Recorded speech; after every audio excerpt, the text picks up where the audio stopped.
9 years ago is in trouble again. Investigators say this week he almost killed someone else. News 13's Lizzie Mitri is live in the Newsplex with more.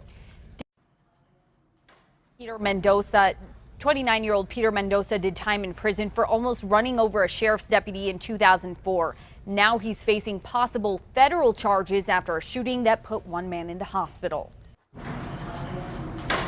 This is Peter Mendoza in court in 2004 before he was convicted of stealing this truck and then, while on heroin, running from and even running over a Valencia County Sheriff's deputy, Sergeant Donald Derrick. When he drove forward, he initially struck me and it spun me around and I got hung up into the vehicle and I couldn't hang on. I was stuck and I finally freed my arm, at which time I was struck again. Derrick described for us what happened that day. He suffered internal injuries, broken ribs, and hurt his right arm. Derrick says ever since Mendoza got out of prison, he kept getting into trouble for property crimes and drugs. Now the Sheriff's Office and Homeland Security investigators have linked him to a shooting along State Road 47 in the Tomei district.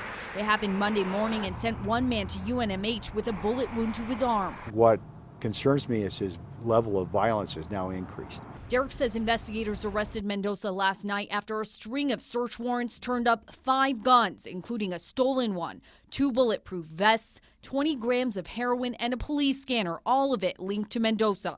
Derrick says investigators found some of those guns in Mendoza's car, along with his 3-year-old son, when they made the arrest. And I believe that if the child hadn't been with him, it probably would have been turned out a lot worse for either us and for him.